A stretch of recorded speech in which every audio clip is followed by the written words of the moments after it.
Hi everybody, it's Jessica from Trencita Johnson, and today I'm going to show you on my mannequin how to create an elegant bun updo style that we're going to braid.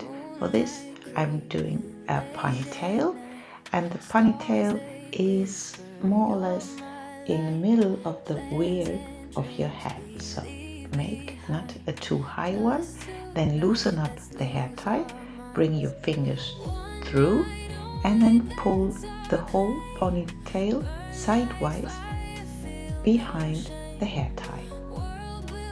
When you have that, tighten, give some volume to the top, and now you're going to braid a simple 3-strand braid. So bring the right over the middle, left over the middle, right over the middle strand and left over the middle strand until you reach the end.